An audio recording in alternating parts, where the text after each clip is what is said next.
And today's broadcast is brought to you by Eclectic Horseman Magazine. Stay tuned for Eclectic Conversations hosted by Emily Kitching. All right. Well, I'm here today with Curt Pate, and I'm so excited for the chance to get to visit. We were just talking a little bit that it's been decades since we had a chance to talk. So thanks for joining me this morning, Curt. Yep, it's been, I've been watching what you've been doing, and it's great stuff, and glad to get to be a part of it.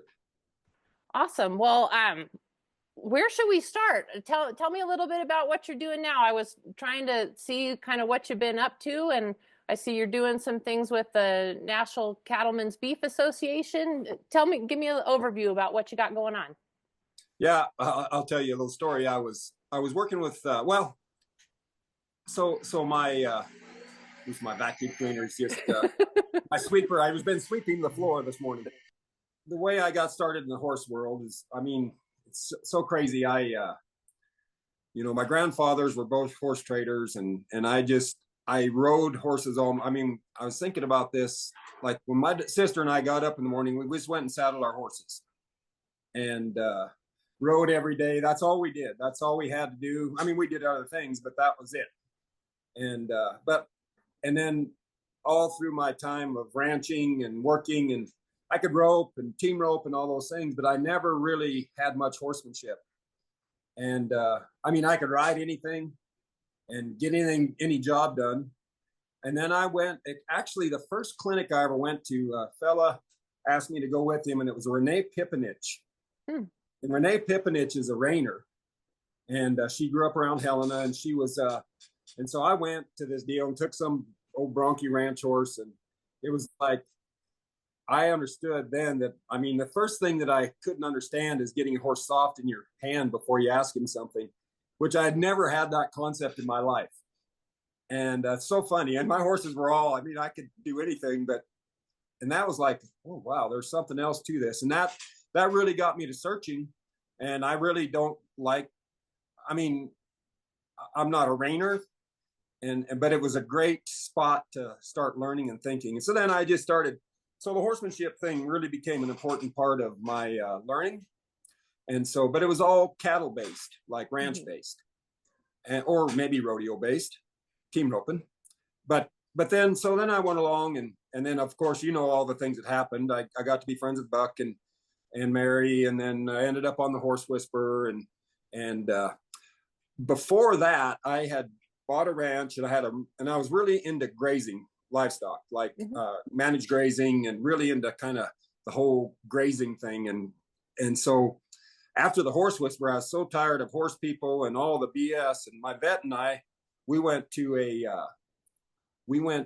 a grazing school in Mississippi. And when you go to schools and things, when you go to lunch, you go with different people. And I happened to go to lunch and be sitting at lunch with these folks, and they said, well, what have you been doing? I said, well, I've been working on the horse business. Well, we manage the Midwest Horse Fair. We would love to have you come and discuss how that was. It was a big topic at that time. And so his name was, I can't think of his name right now, but he invited me to the Midwest Horse Fair, and that was the start of it. And so when I went there, and I'd been doing some little clinics around Helena and doing some colt starting stuff. And so when I went to the Midwest Horse Fair, I saw things I never even knew existed, like English stuff. And people were clapping because somebody rode across the arena. It was just a whole amazing world to me that I never even knew existed.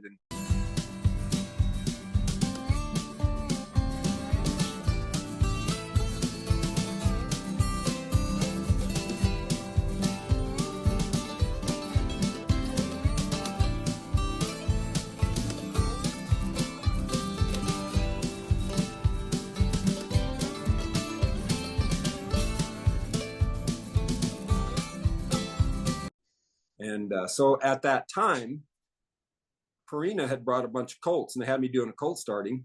And Craig Cameron was there, and they brought him colts and said, you want to use some of our colts? So I started 2 or 3 of their colts, and they asked me if I wanted to keep doing things, and that's how it all got started at the Midwest Horse Fair. Wow, that's so cool. Obenowicz or something like that was the guy's name that was managing. He's a great guy. And that's what started the whole career, is going to a grazing school. So I went on, and then I really, I don't know, it was a popular time. That's when clinicians were really wanted, and the horse whisperers really hot. And so I got invited to all these horse fairs and doing these things. And I did a bunch of clinics in the Midwest and things, horsemanship and colt starting, and then started kind of doing some ranch roping clinics. But my mind was always like, I didn't fit, to be quite honest. I didn't fit because I'm a cowboy, and all I want to do is work cattle and make horses that are ranch style. And I know I did a colt starting clinic one time and in the Midwest, and this guy got bucked off in my colt class, and his loafers were laying two different places, and his loafers. And I'm like, you know what? I just don't know if I want to be doing this anymore. So I was doing a lot with Perrine, and we went out to Red Bluff, California, and we were doing the Red Bluff Bull and Gilding sale. And Daryl Burnett, who was the kind of my boss at Perrine, and took me to a lot of places and kind of run the whole program. We're sitting there, and we're having breakfast in this restaurant, and we're surrounded by cattle people. And I said, Daryl, I belong here. I don't belong with all those horse people. I think they're great and they're lovely, and there's a lot of people doing them good, but I want to go to the cattle world. And the cattle handling thing was just kind of getting started. And so that's when I decided to switch my focus from the horsemanship and the horse world to still horsemanship, but stockmanship. And so it was kind of like there's a lot of people kind of trying to do it at that time, but I was kind of one of the guys that I could, because I knew how to present from the horse world, I could present in the cattle world. And the colt starting thing, like, so after the Midwest Horse Fair, I became a colt starter, and I did colt starting demonstrations for 15 years. And I loved it. You'd pull into town and you have 2 hours to start a colt and do whatever. And that was, I really loved that, because you didn't know if you were going to have a backyard pet that had never been outside, or you might start a Mustang. And that really, so I learned how to present. So then the stockmanship stuff was easy, and I could present, and people kind of could take it. So then I just shifted my focus, and I still did quite a few colt startings, which I loved. And, but then the stockmanship stuff came over. And then when the whole colt starting competition thing came in, that kind of did away with the colt starting demonstrations. They became not so important anymore, which I think is too bad, because all the colt starting things that I did, whether it be at the Midwest Horse Fair or any horse fair, or going to, Boulder, Colorado, and the feed store had me come there. Or not, let's go to Brighton, Colorado, because Roger took me a lot.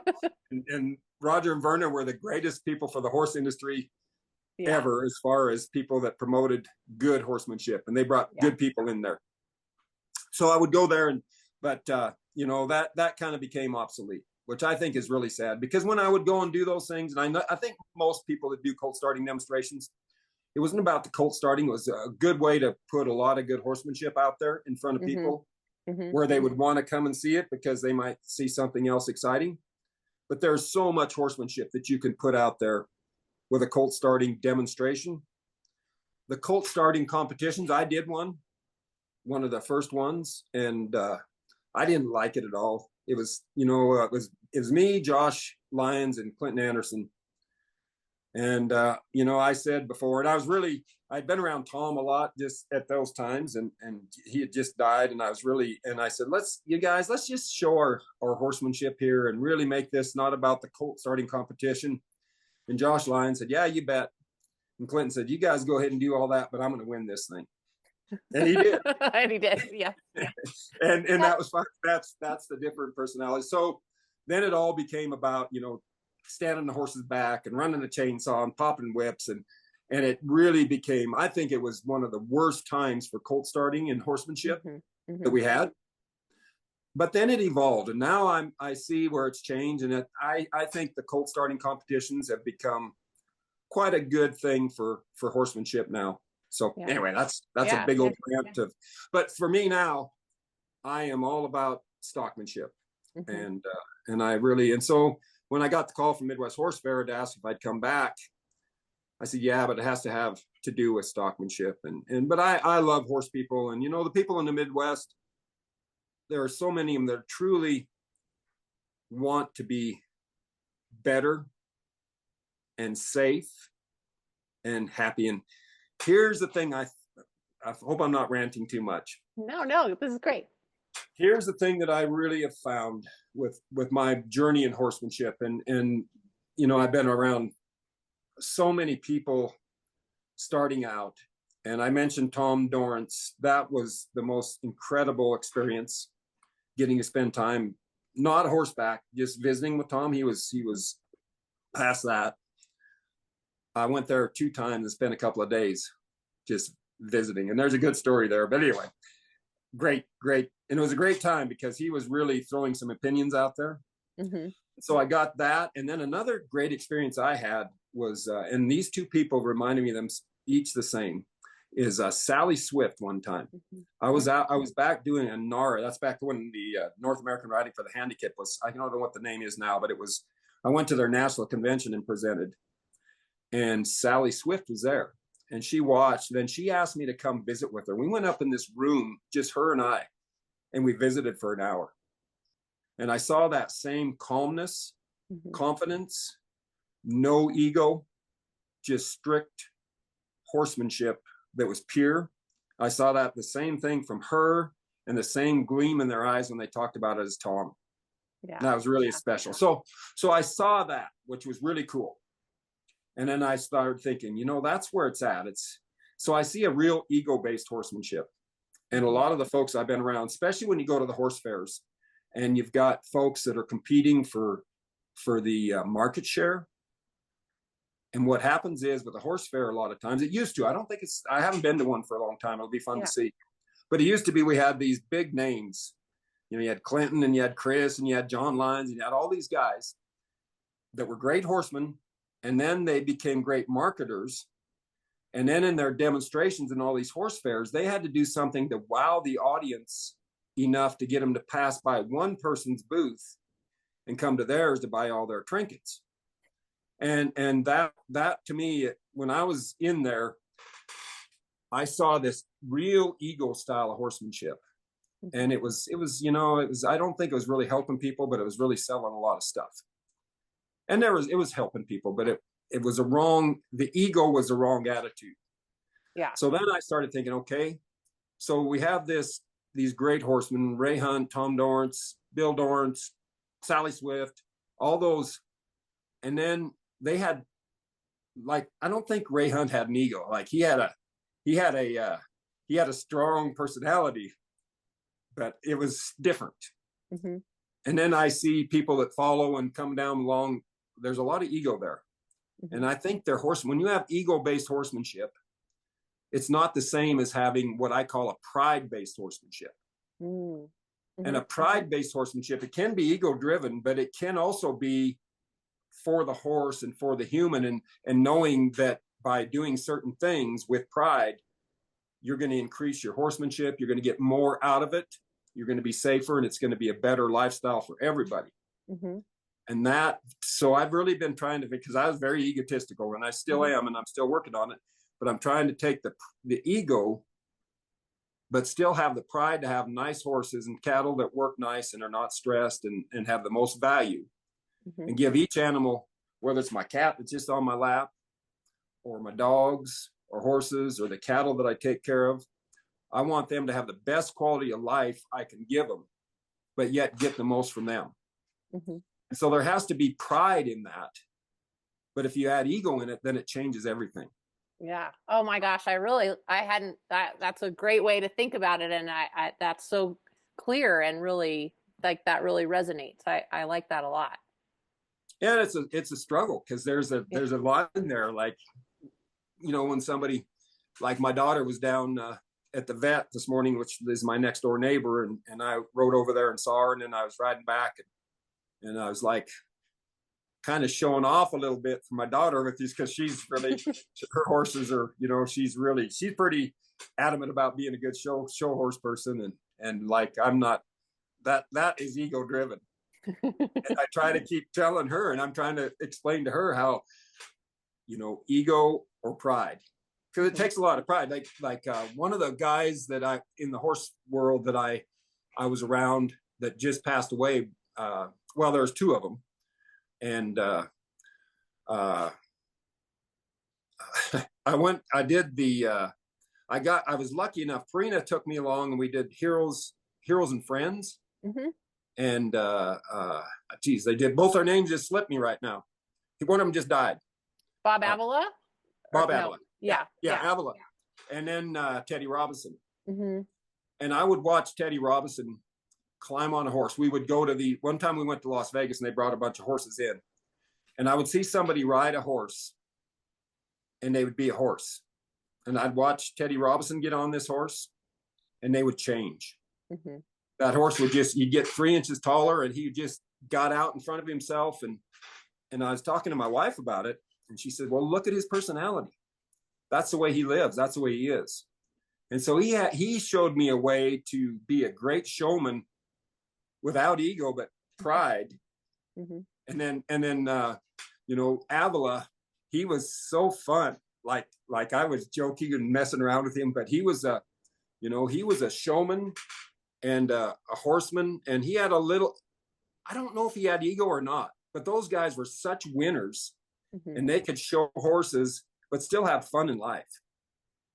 And then I went to the AQHA. I went to work for the AQHA doing colt starting demonstrations, a lot of their regional shows, because they were trying to draw people in from the outside. And they thought the colt starting thing would do that, which it did.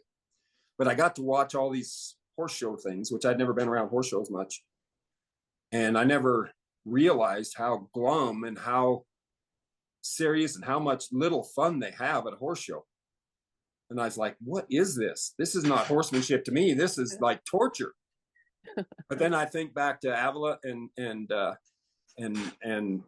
Teddy and how much fun we had. Mm-hmm. And I'll tell you this one time, and this is something that horse people really need to understand.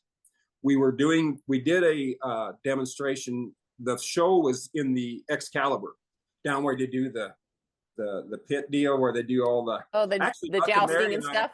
Yeah. Buck and Mary and I went there one time when we went to the NFR together, and the kids, and we took the kids and everything. And I never saw Mary smile and laugh so much eating. She was eating because they feed you got to eat by hand at the Excalibur deal. But she's eating a turkey leg and smiling ear to ear. That's a sight of Mary that a lot of people probably don't see, but it's great. We had so much fun. So to get to go into that arena, but we had to build the arena. And so we had to haul panels down. Mm-hmm. And Bob Avila, Teddy Robinson, the world's greatest horseman at that time, packed more panels than anybody. They worked hard. Yeah, so a work ethic is something else I've seen with all the good horsemen. You have, the pride or the ego, but if you don't have a work ethic, you don't make it. Yeah. In the world of really trying to become the best horseman. And that's something, a lot of people with ego don't have that hard work ethic, but if you have pride, you have a lot of work ethic. So I think those things all tie together. Yeah, I don't know how I got off on that. Yeah. No, that was great. That was great. Were you going to say something else there? No, but I just saw, I watch people and how much struggle they can have with their horsemanship and not have fun. Yeah. And I just feel so sorry. When I was in that stage for a while in my life, like it was all that mattered is, if my horse didn't do something right, I was mad at him. Mm-hmm. And I had this kind of anger horsemanship. And geez, that, my horses were hard to catch. They didn't want. Now, when I got rid of that and kind of took the Teddy Robinson attitude, mm-hmm. laugh and giggle if it doesn't work. Not always. I still kind of go back to the old, but my horses, I can walk up to them easier. They're kind of happy to see me come. And it's a whole different dynamic that folks need to see. Mm-hmm. Mm-hmm. Yeah. I kind of want to circle back to talking about we started talking a little bit about the horse expo, like sort of that marketing thing.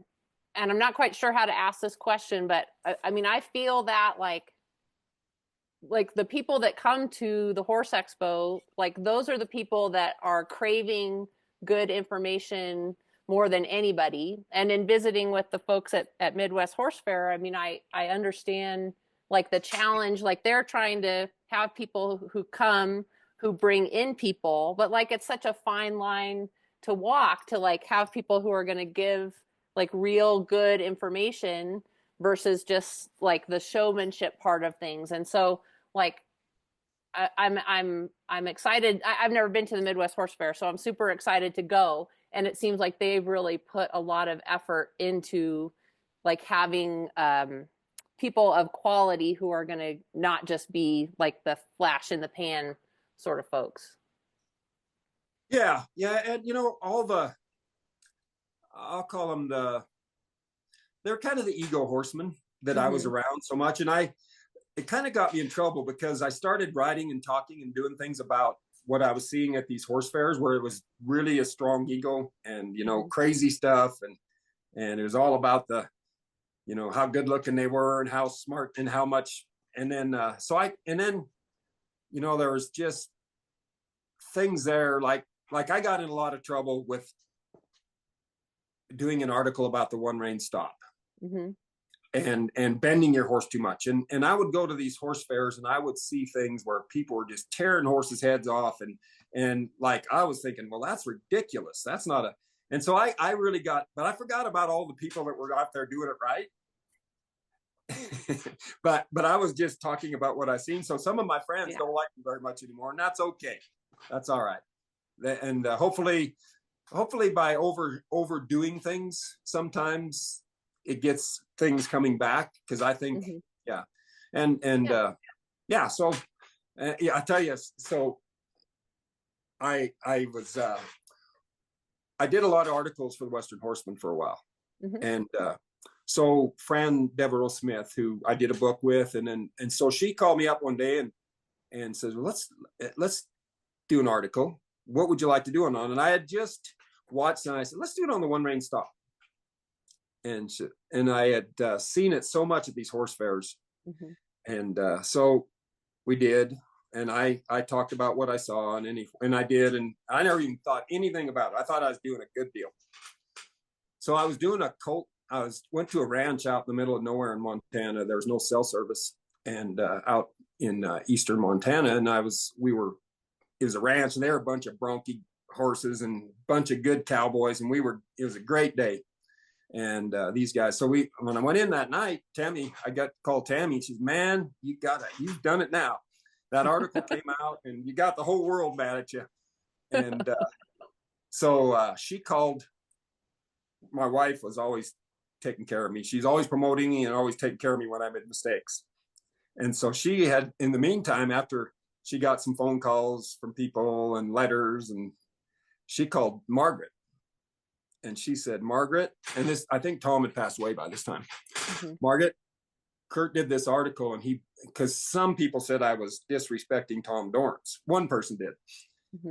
And Margaret said, she said, we never meant any disrespect, Curt. And she says, oh, Tammy, says, don't worry about that. I never saw Tom Dorrance do a one-rein stop on a horse. I've never seen it. He is so far ahead of the horse. And that was my whole point. If you've got to do a one-rein stop, either you didn't do something right or you're way behind. And is it safe? Because if you're way behind and you tip one over, your ear's going to go in the dirt. Now, that's what I was seeing at all these horse fairs. Things that the clinician knew when to let go, but those people sitting in the stands, they wouldn't know, and they'd tip. What I was seeing was dangerous. That anyway, but Margaret, she, of course, in the Dorrance style, made it all about us and made us feel good, and said, but that was a great spot for me, because I really felt bad. But then when Margaret said, well, Tom had never done one that she'd seen. And so that was and maybe she had, but she was just making us feel better. And so you do things, and then you maybe go extreme. But so much of like what we're trying, like in horsemanship, if you're trying to follow a rigid pattern, it's not gonna, like so much of like learning how to be with your horse is trying different things, being creative, experimenting. Like if you're always thinking you're gonna follow a set way of doing things, you're not ever gonna evolve in what you're doing. So you have to be, you got to try different things and make mistakes and try other things. Yeah. Well, that's the thing. If you're not willing to do that, no matter it's horsemanship or whatever. Yeah. But so the second clinic I went to was bucks. And of course I had a Hamley saddle and swell fork and everything. And so I went there and I really liked what I was seeing. And then I saw his gear and all this. And so then I thought, well, I don't want this old swell fork saddle anymore, which my grandfather gave me. And a Hamley saddle was a great saddle, the most comfortable saddle ever. My son still rides it some. But then I had to have a slick fork and I had to change the shape of my hat. And I became this clinic. I was so impressed with this. And it fit me, like a slick fork saddle and rope and slick horn and all that. That fit me. And of course, I've always ridden the snaffle bit, but the hackamore and the bridle, that all fit me great because that's my life. But I watch people that go to a clinic in the Midwest or something, and then they all end up with slick fork saddles and long ropes, and they can't even get their saddle on their horse. They should be riding in a barrel saddle or a dressage saddle that they can get up on their horse and become, but we all get drug into this. We all got to look alike. We got to talk alike and we got to act alike. And I think that's a mistake. And that's one of the problems with clinics is it's like a horse show without a ribbon. Mm-hmm. Mm-hmm. We all look the same. We all got to turn our horse the same. And then if you fit in, you're great. But if you go outside the box, then, well, you don't really fit. You can't come to dinner with us tonight. And I don't want that because you'll never advance to where you come. And there's a cattle handling guy by the name of Bud Williams that when I hear people that, well, we'll never be as good as Bud Williams, but here. And when you start, I'll never be as good as Ray Hunt, or I'll never be as good as Buck. They never say that about me, but anyway. But when you say that, you have just limited yourself. Mm-hmm. And I say, what the heck? Why is Ray Hunt so great? Or why is Bud Williams so great? Why can't we? And I don't know if I can, but I would not let that hold back. And I would hope that they would not let me hold that back. Mm-hmm. Because it's not about Ray Hunt. It's not about Bud Williams. It's not about anything except horsemanship. Mm-hmm. And that's the trouble when we get this ego-based horsemanship. The person presenting it with the ego, then they drag you into trying to be them. Mm-hmm. That's a mistake for them and for the person that's learning. Yeah. And so I always tried to, whenever somebody was, I kind of went to the underdogs actually.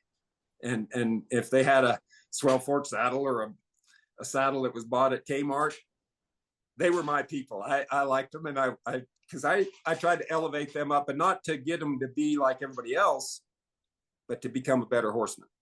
Yeah. And that's the exciting thing about horsemanship or stockmanship or whatever. Yeah.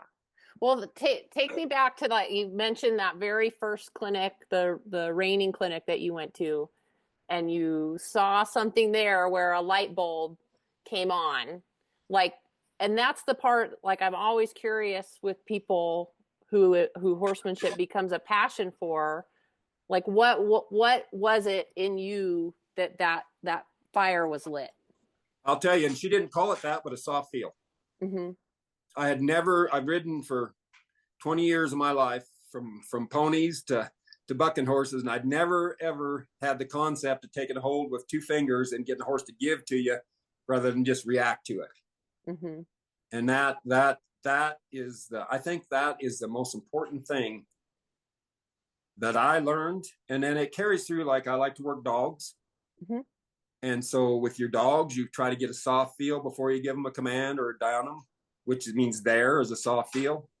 With a horse or with a cow, what I try to do is get them to put their front feet down solid and look at me before I ask them something. Mm-hmm. And that their mind has to get ready to do what you ask. And so the soft feel, I don't remember what she called it, mm-hmm. but then that was it just that's it. And then if you don't do that, so then that brings on a whole new way of riding and thinking and doing things, because you got to think ahead before you ask something. Mm-hmm. And this is the challenge. Like when I watch team penning, Mm-hmm. team penners, when they're out there warming up or whatever, their horsemanship is real nice. And then when they go to the team penning, they don't have time to be nice. And so then they just ask without getting their horse thinking first to ask for the next step. And so then their horses just get to kind of run it off, and they get real forward and everything. And the good team penners, they know to go out and fix their horses after they get done. They'll sacrifice, like Ray Hunt used to say, do whatever it takes to get the job done and then go fix it later. And so a good team penner, I criticized them for a long time, but I watched them, and then they'll go fix their horse. They'll win the money. They'll go fix their horse. And so that's just the way it is. Mm-hmm. But with most of the horsemanship we have, you can get your horse stopped, change his mind, ask him to do the next thing. And when you try to put them together too much, and that's what the soft feel is, just you're asking him to think before you ask. Mm-hmm. Mm-hmm. And that goes with everything. Yeah. So that brought me, that started the whole journey of, so I haven't ridden with spurs for, I don't know, lots of years. Mm-hmm. I made a decision one time. We had a barn, and I was riding lots of colts for the public and lots of horses for the public. My kids were small. Anyway, I decided that I wasn't going to sell horses, and I was going to take my spurs off. Mm-hmm. And I was having to sell some horses to make my payments, and that'll change what you do. You'll do some things to a horse just to get them sold and make them look good. And I think it was messing up, because the thing I did before that, I remember that I was working on Sebin Ranch, and I was out in the meadow, and I had a little horse called Major, a paint horse that I had, and she, first bridle horse I ever made, and she was a wonderful horse. And I don't know, I was doing something with her, and I got in a fight with her, and out in the meadow, and I know exactly where the spot was. And I decided at that moment that I was going to try to be the best stockman I could be and do whatever it took to do that. And that's where that journey. So I decided not to sell horses. And the reason I took my spurs off is because I was forcing horses to do things before they had time to think of them. Mm-hmm. And I wasn't allowing my horses to prepare their body so they could do what I wanted them to do, because I could force them through it with the spur. So I said, I'm going to take my spurs off, but I want horses stay light. And so that has been the greatest thing I've ever done, is take my spurs off. Mm-hmm. And the reason being is you've got to really present your horse and get him shaped up right to be able to ask him light, or he'll get dull to your leg. And then you'll have to be thumping and bumping and pulling on him. But that really helped me a lot. But now if I have a horse, like when I was at the barn there and when kids would be riding with me all the time and stuff, if I went to the tack room and got my spurs on, they left. Because there's going to be some hair flying. Because some horses, if they're so bad and they run through your leg or hands or whatever, you got to overcome that. And so I'm not against spurs at all. And besides that, my legs are so long that by the time I get to them with a spur, I'm late anyway. So spurs never really did much good to me except for punishment. Yeah. And I think long-legged people have a big disadvantage there because your spur is so far away from the horse. Yeah. Yeah. So it's been but that's the kind of thinking I think people need to do. And if you're going to try to look like everybody else and wear spurs and use a snaffle bit, and it's just, you got to always be trying to see past the norm. Mm-hmm. Elevator, or you're never going to be better than somebody else. Yeah. Yourself, mainly. Yeah. Ooh, that's a lot to think about. Well, and I mean, I've seen that, and I've been there. I mean, I think that there's a part of the journey where you, like you said, you see something and you go, oh, I want a piece of that.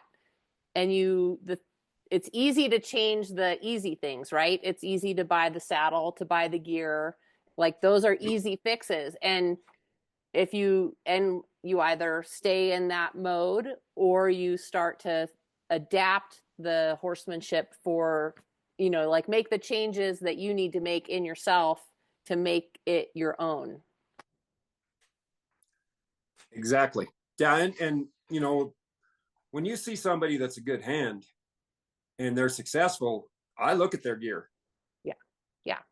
There's a reason they're using what they're, well, not always. Like sometimes for a while, I got to asking people, why do you ride the saddle you do? And like people that were accomplished horsemen, they couldn't explain to me why they were riding that saddle and why it was the way it was. They couldn't explain it.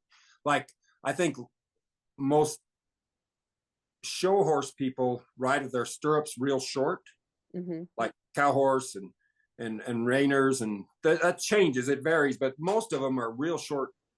And maybe that's what you got to do for those events. I don't know.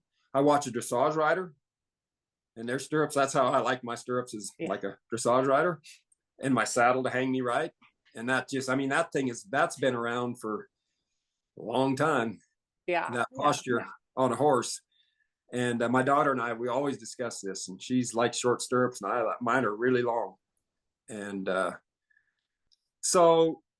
when I ask people why they're riding that saddle, they can't really explain it. Why their rigging position is where it is.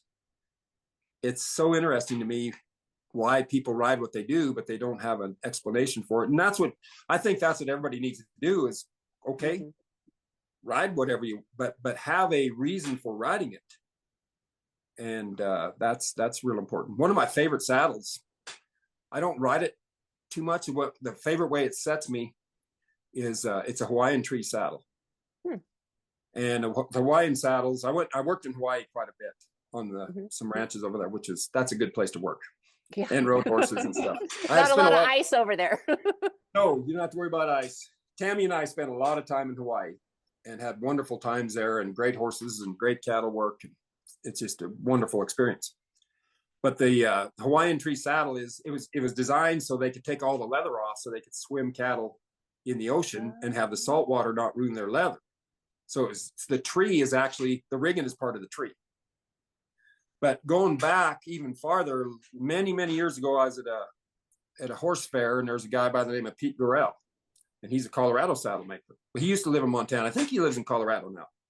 And he discussed with me about how a saddle should fit. And he thought most of our slick fork saddles were positioned wrong. And I was really into kind of cavalry style dressage, more of a French style in lightness instead of the Germanic style. And he was telling me he watched some of the dressage stuff of those high level horses, and he designed his saddles to set you like that. So I'd always wanted one of his saddles. Well, when I get over working in Hawaii, he's over there in Hawaii working.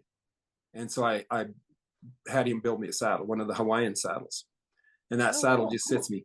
So I was at a horse fair in Hawaii, and Dr. Miller, Robert Miller, he was there, and he came over he was watching me from a distance. He came over to me and says, "Where'd you get that saddle? That saddle set you like you're supposed to." I was like, "How do you know that, you old geezer?" And he said, "Oh, I've been studying saddles." So it's fun how, So that saddle sets me like I think a horseman should be set. And so I really try to study the little things, not just buy a saddle because Chaz Weldon, or I have a hardwood saddle actually the guy gave me. And that saddle is like, when you sit in that saddle, I sit 2 inches higher.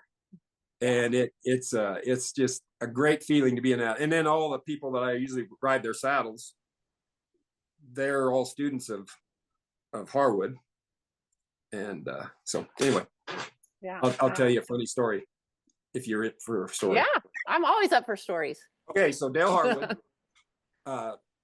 several years ago, I went to a deal called Beef, Beans, and Bullshit that Buck and Bill Reynolds kind of put together, and they brought on. So I brought some horses up there for them. And of course, Dale Harwood was there. And so I was just kind of a guest that brought some horses, but I got along all right. And so there was a bunch of them that went, and they were just telling stories in this. It was at the OW, and they were telling stories in this bunkhouse. So I just went in there and listening, and Dale and Karen were in there, and I introduced myself, and I said, "I've wanted to meet you forever." He says, "Well, I knew you when you were a little kid." I said, what? And so my grandfather ran a feedlot in Roberts, Idaho, and Dale had his saddlery in Idaho Falls. And every time we went to town, there was this saddle shop. And my grandpa would stop in there and visit, and I'd go play around and listen to stories and stuff. And it was Dale's shop. Wow. And all those years, I never put that together, that my grandpa and Dale were good buddies. Wow. It's a small world. Yeah, it's great.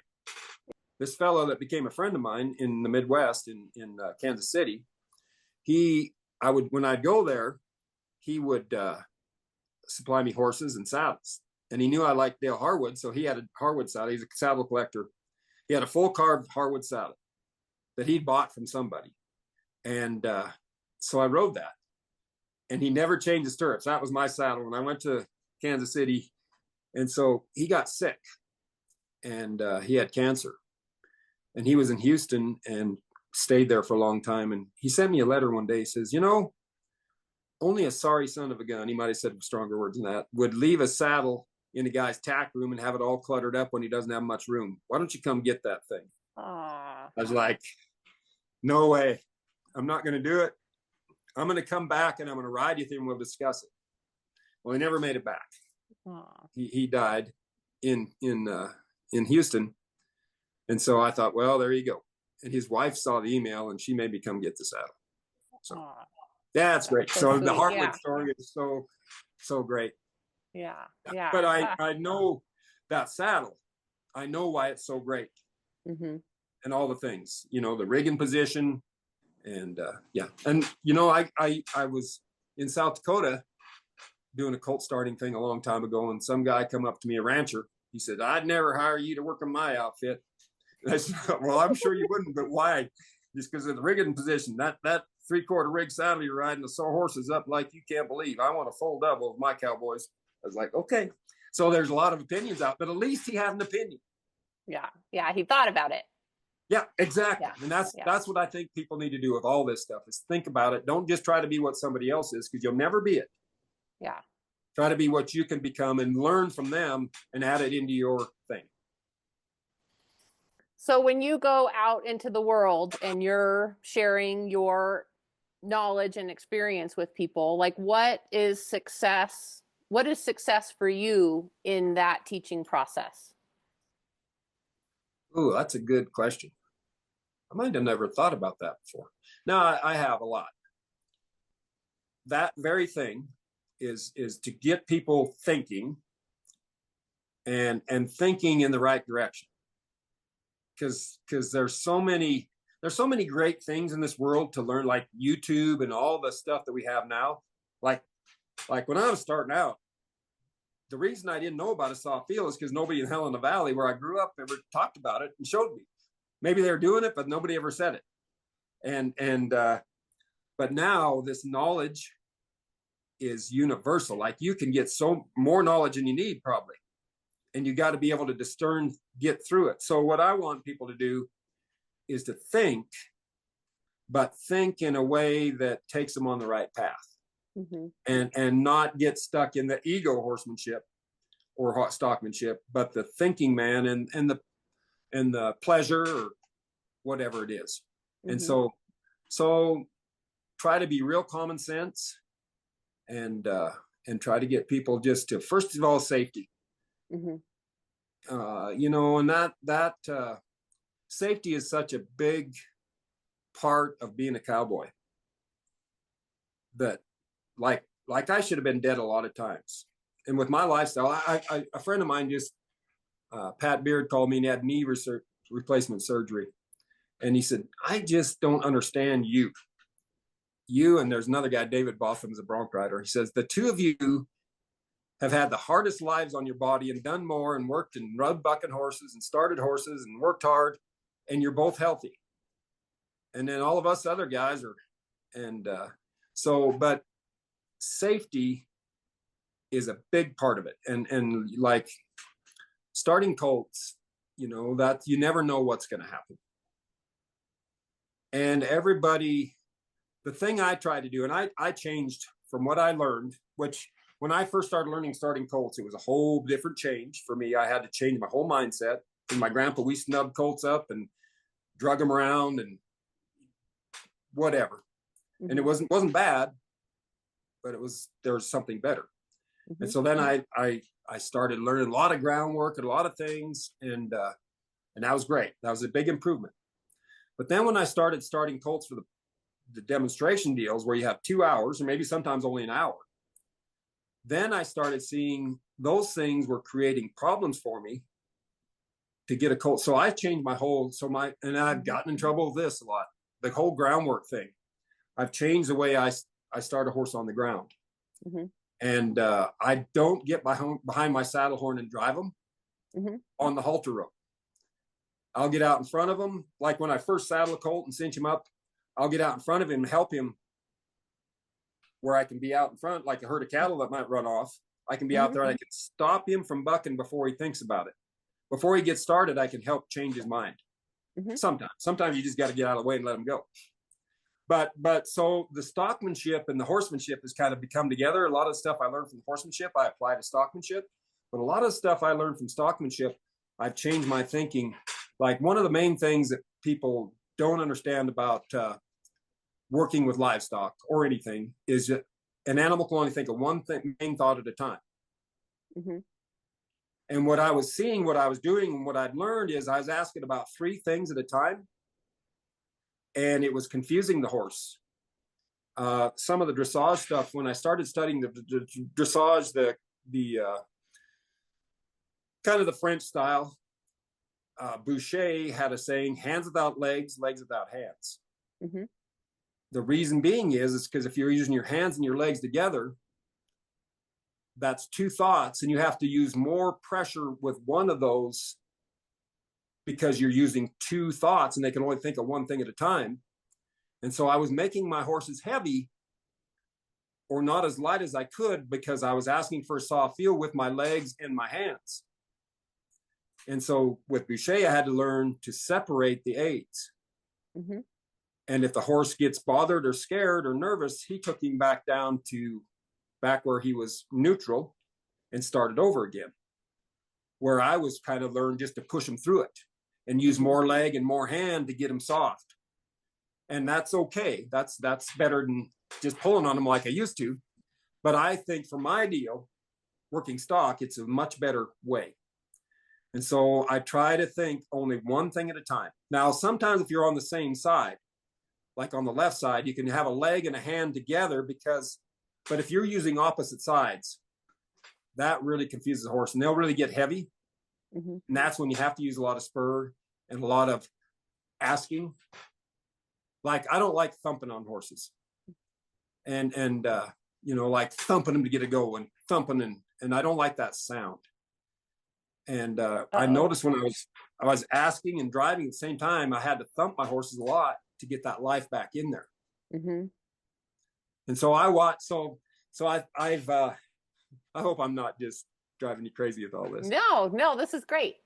Okay, good. Tell me if I'm talking too much and you want to take it to a different. Yeah, no, this is good. I'm finally getting to unleash all my stuff I've got pent up for you. To somebody I know will listen at least. So I watched Ray Hunt and I was fascinated by that guy. How his horses look different than not anybody I see, but most of his horses, the people that I saw that had been and were talking about Ray Hunt, their horses look different than when I saw Ray Hunt on a horse. Mm-hmm. And I started thinking, why is that? Why in the world are his horses so free and so? There's a. I wish I could get a clip of it, but I'm afraid to ask Carolyn.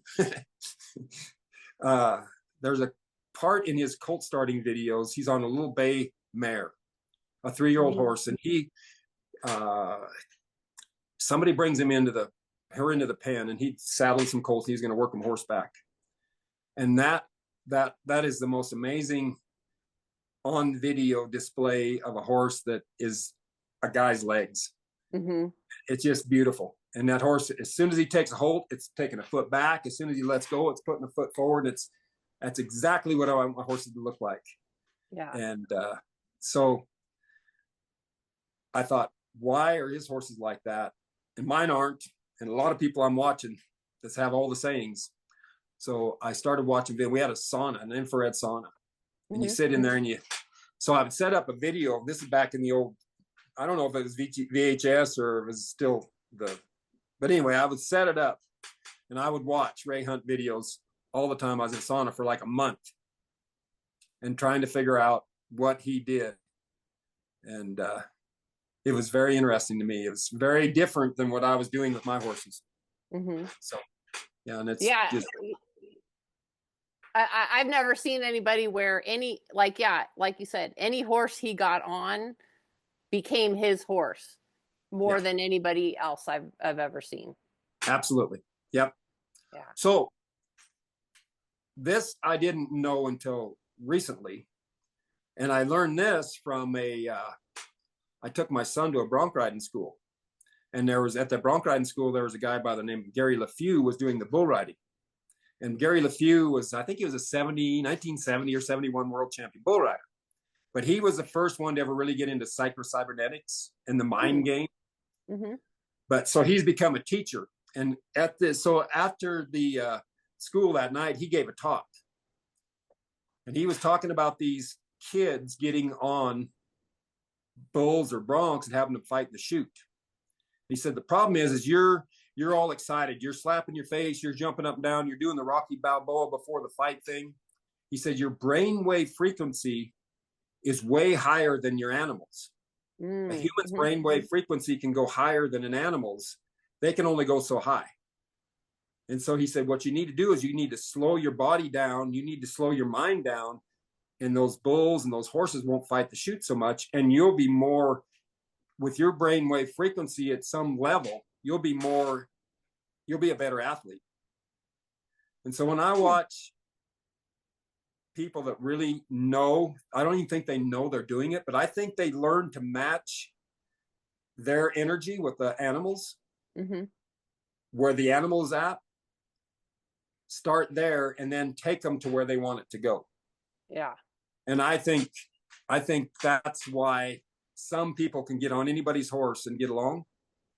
And some people, whatever horse they get on, they're not getting along. And I think it's, whether you call it brainwave frequency or energy or whatever, not too mystical there, but it's just simple fact.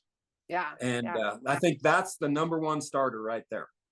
And you've got to teach your horse to be able to take that higher energy and elevate his energy with you, or you're going to be out of sync with your horse.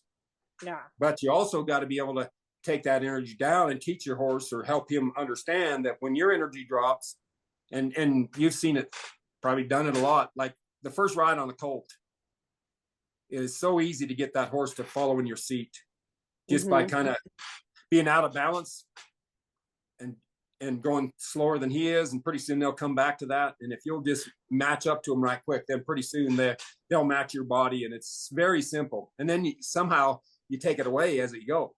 But we should remember that and keep that matched up. Yeah. And so that's the first thing that I think that Ray Hunt could do, is just match his energy with any horses. Yeah. Yeah. Yeah, that's for sure. And that's cool to think about the brain waves. I'm going to be thinking about that the next time I swing a leg over. Yeah. I've felt it, like where you go and you're having a terrible day, or you're thinking about a lot of stuff. You're not with your horse in that moment, even if you're not slapping your face like a bull rider. But yeah. That's cool. They chew on he told them to chew on their tongues. Said to roll your tongue around your mouth. And you can't stay elevated doing that. Yeah. And now I'm watching these bull riders now, and they're yawning before they get on, and they're like, I'm like, you're going to go to sleep but they get on and they make incredible athletes. So I think as horsemen, we've got to do it. One time I was at the Midwest Horse Fair, and they brought a mule in for me. And I was having quite a bit of trouble. This mule is kind of tough. And I was talking, and there's two husbands that were boaters. They were sailors and golfers, professional athletes, and their wives were horse people, and they'd been coming to clinics. So they made their husbands come and watch. And so they knew nothing about it. And they're watching me at this mule, and I'm having quite a bit of trouble getting things done. And they said afterwards we went out to dinner, and they said that was like, they watched me, and they said all of a sudden something came over me, and I just changed, and I just blocked everything else in the deal, and I had to really focus on that mule. And they said when you did that, you just became entranced, and everything started working then. But until that happened, they said we could see it. And so that's the thing that we got to do, is make sure you get matched up, and that's a learned thing. Yeah. When you're afraid, you can't have that. Yeah. When there's fear. And so I watch our horse world, especially in the Midwest and English or New Western.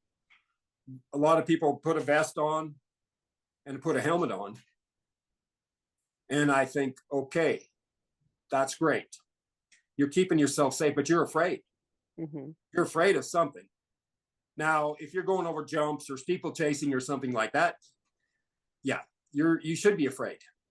You don't have to be afraid, but you should be protecting yourself. Yeah, yeah. But when I see people do that to go on a trail ride, I think, what is that fear doing? If that fear is in you and you're that uptight, your horse, you're not matching your levels, and you better get it. And so that's when I see people that are so afraid before they get on, I think, boy, this isn't going to work out very good, no matter how good your horse is. Yeah. And so, with kids, they're not afraid. They just don't know what they're getting into. So helmets and vests and all that stuff, that's fine. But for me as an adult, it gets me in trouble. But I think you got to overcome. If you're doing it just for safety reasons, that's fine. But if you're afraid, I don't care if you have a helmet or a vest. Don't get on. Don't do it. Yeah. Tell me a little bit. One thing I want to ask about, like I was trying to find. You were talking about learning from the different stock, and I saw a clip of you. This is sort of like an aside, because like I have sheep. I have a border collie, and I have a few sheep that I work my dog on just to keep her sort of sane. And I saw like you doing it was like a clip of you doing some sheep handling. And I think like people make assumptions about sheep. They think that they're stupid. But like having had sheep, like they are the way they are because that we have to be able to handle them, right? So they have to move the way they move so that we can handle them. But maybe you could just talk a little bit more about some of the similarities between the different, like you said the only thinking of one thing at a time, but are there any other lessons that we can learn, like for people who maybe haven't had any experience with stock? Like what are the benefits of being able to handle different kinds of animals? Yeah, that'll perfect. So the reason I changed my groundwork when I was starting colts in a very short time is, first of all, animals want to see you with two eyes. So the sheep, cattle, horses, they want to see you with two eyes. And the reason they want to see you with two eyes, this is why hooking a horse on used to be such a big deal. I mean, that sold a lot of videos and stuff. And hooking a horse on is, and but they want to see you with two eyes. And the reason they want to see you with two eyes is because they can tell where you're going, and they can make a decision easier about what they need to do. When you get around behind sheep, they want to turn and see you. And so it's hard they're always trying to turn and see you. So you need to stay out to the side wider with sheep so they can see you with the front part of their eye and feel comfortable. If they need to, they can turn and look at you. That's why a border collie goes back and forth, left and right. He switches from the right eye to the left eye to the right eye. And what that does is tells sheep, move away from me so I get enough room so I can turn and look at him if I need to. And so as the sheep moves away, the border collie moves forward, but continues going the left and the right eye. And that's what causes, and then pretty soon they get comfortable going straight away from you, not being able to see with two eyes. So that ties right in with starting the colt the first time. So by me, when I had a short time, now when I first starting a lot of colts, I drove them. and that teaches them where they have to see it from behind, but it gets them overbent, and it gets them where they're real. So by working one in a round pen and drawing and driving and hooking them on and sending them away and all those things, we're doing the same thing, getting them where they can not look at us with two eyes, but feel comfortable with one. And the farther forward you are, the better they feel. So that's the thing. We've got to get the animal comfortable walking away from us, and knowing that if he walks away from us, we're not going to attack him. So that's why when you step on a colt for the first time, when you step on him and he sees you out of the left eye, and then he has to switch across and go to the right eye, if you haven't taught him to switch before you get on, that's going to be the first time, and they're going to get bothered. Something's going to happen in their mind. Something's going to change, and that could be just enough to get them to go up and buck. So what I would try to do when I'd saddle a horse, I would try to get out in front, and if they got bothered, I'm on two eyes, I can stop them, and then I start out from the front, and then I ask them to go to the right and get them to come around me, or to the left and get them to come around me. And it's not such a bit, but if I just saddle them and step back behind, it's too big a boo for them. And a lot of times they have, and then what they get to doing is they get to running through their shoulder to try to see with that other eye. So I learned by staying out in front and getting them straight and getting them comfortable with the saddle. And then I turn them loose and drive them like I drive cattle, or like your dogs drive the sheep. And then the horse learns to be driven with the saddle on and switching eyes and making the change from the left eye to the right eye, or right eye to the left eye. So then when you step on, and the other thing that I always try to do is, instead of bending the horse to get them stopped, I would elevate their chin. When you elevate a horse's chin or his head, their front feet stop. And so that way, when I got on, and I didn't ask them to leave with my legs, I would lead them from their back. Because if you ask them to leave with your legs, if they can only think of one thing at a time, they're thinking about, you're asking them to go forward, but now you're asking them back here underneath, and you're putting too much pressure. And if they don't understand that, they'll blow up and buck or run off. So by teaching them to lead from the front, I could lead them off their back. And I'd ask a front foot. I always wanted a front foot to lead first. And then let the hind end have to catch up. And so that's their idea. So if I get on this colt that I've been leading from the front, I step on him, and I take his head to the left, cause his right front foot to step forward, and then take his head to the right. And then now he's a little bit stretched out. And now it's his decision to bring his hind feet up underneath him. And it's his decision, so he thinks his way through it, and it's not so traumatic to him. But if I climb on and just start moving my legs like I used to, I'm driving him from the back. His hind feet come forward. His front feet don't have anywhere to go. And a lot of times that'll send them in a bind, and they'll go to bucking. So the stockmanship really helped me a lot with my horse starting, and my colt starting really helped me a lot with my horsemanship. So everything ties together. Then stockmanship and horsemanship and working with dogs, it all becomes easy because it's the same thing. You don't have to retrain yourself every time you do something. And so then what we're always trying to do is get the animal to think their way out of pressure, which is an age-old thing that we all say. But you really got to break it down in your mind. If you're really trying to get them to think their way out of pressure, then you'll really come up with some ways to get them to thinking. And then, boy, things get easy because they learn to learn in that way. When a horse is going around the pen bucking and bellowing, like a lot of mine did, they're not learning much. It takes a long time. Your brainwave frequency isn't matching. You're screaming, trying to stay on, and they're bucking and bellowing, and there's no brainwave. We might both be elevated where we're not learning. So then once it comes back down, so why not try never to have to go there? Well, so that's a lot of good stuff to think about. Why do you think that people don't want to think about horses as stock? Like, do you think that they want to keep them separate in their minds, and you think that people have trouble thinking about horses like cows and sheep? And like, do you think that there's a something about that people don't want to think about it that way? Well, I think it's cowboys and farmers that have driven horses, like teamsters. Mm-hmm. They have a job, and they're more like, doesn't mean you can't like them and love them and take care of them, but they're more of a job. Mm-hmm.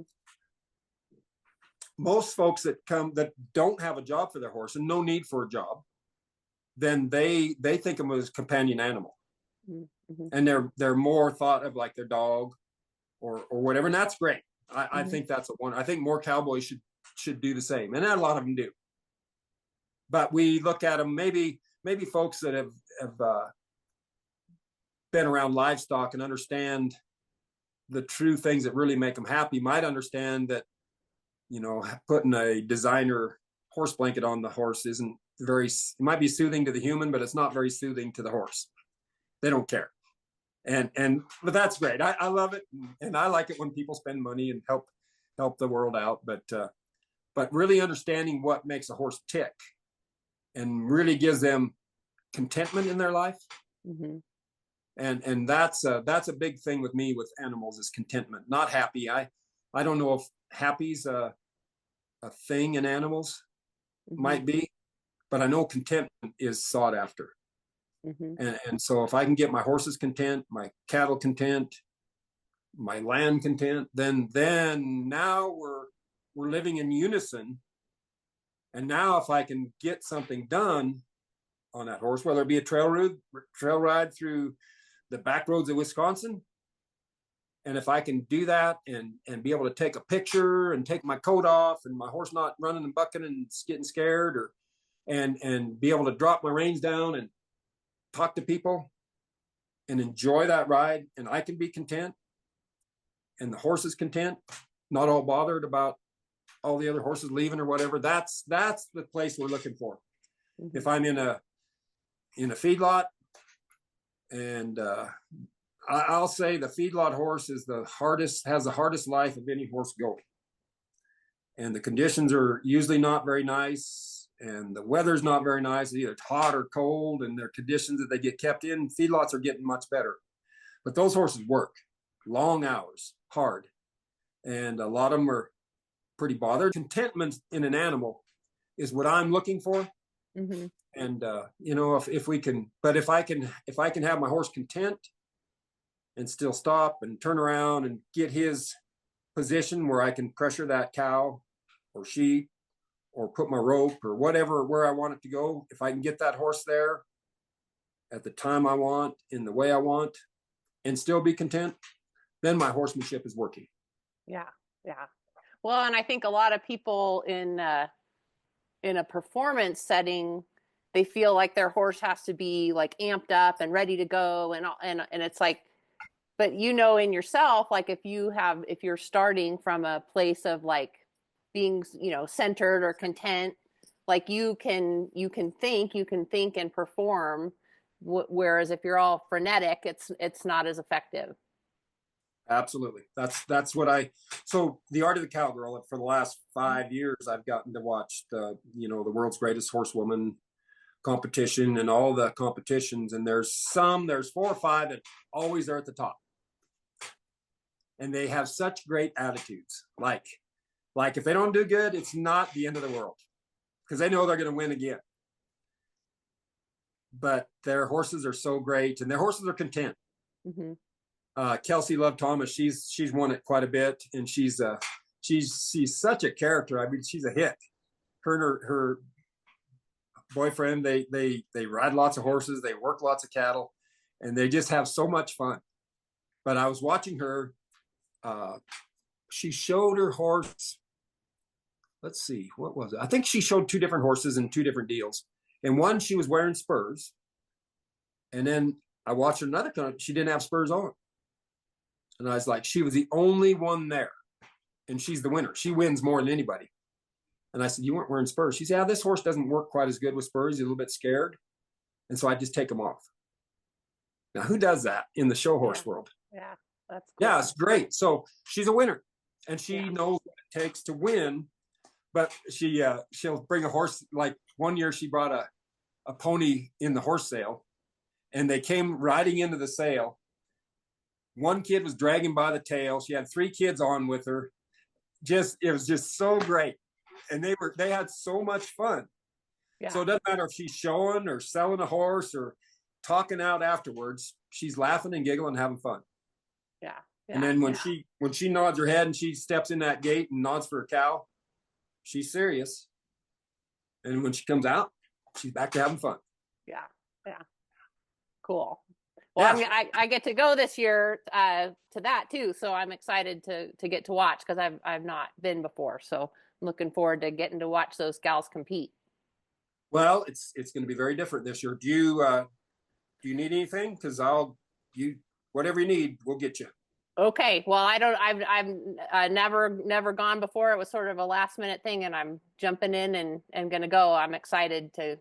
Folks have been telling me for years that we needed to be there, and I just could never get it organized. So I think I've got it organized now, which I'm excited. Yeah.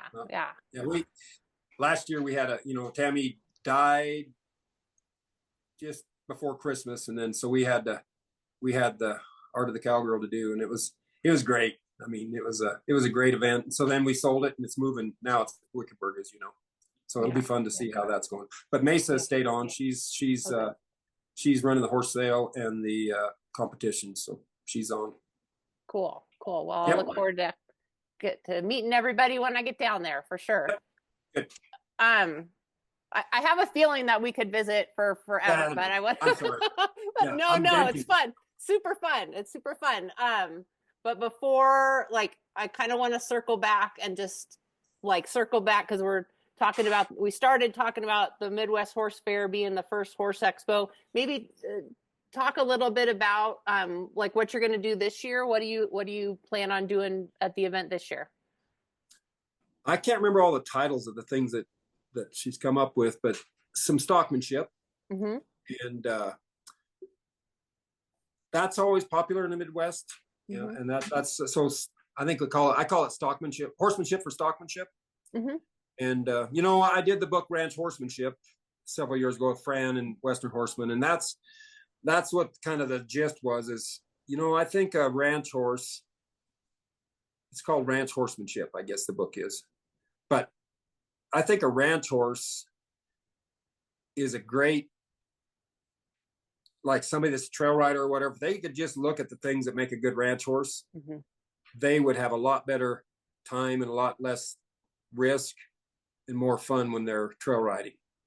And so that's where the horsemanship for stockmanship is a big, I think there's a couple on that. Mm-hmm. And then I think that title is kind of the ranch horse for pleasure horse. And I think there's an English, like a jumper or something is going to join and we're going to do it together. So I don't know who it is, but it'll be fun. So that was a big thing I used to do at the Midwest Horse Fairs. I'd buddy up with all these different folks and go ride in their clinics with them. And Vitor Silva one time, he's a I don't know if he's Portuguese or what, but he's a Spanish riding school guy.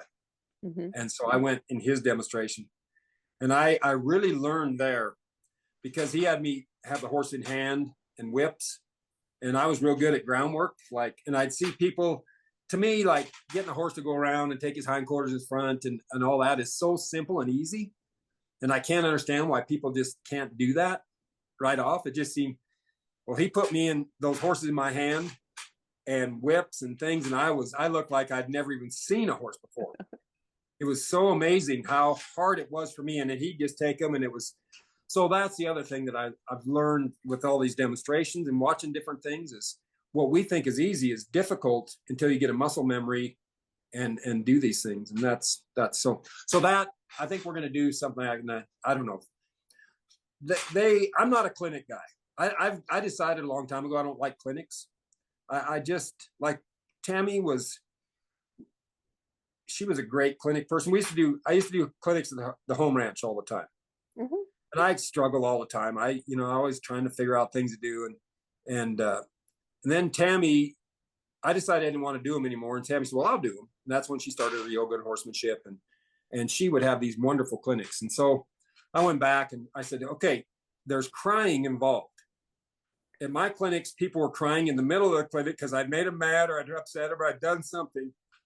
and there's crying. And now Tammy's, they're all crying when they're leaving because they want it to continue. So we both had crying, but hers was a lot different way. So I'm not a big clinic guy, and they want me to have riders with me, and so that kind of makes me nervous. I'm a demonstration. I like to just go out there and demonstrate and do things, and so I'm going to do some clinics, which I'm trying to get better at, and then the demonstrations. Cool. Well, I look forward to being in the audience. That'll be fun. We'll see. Yeah. Yeah.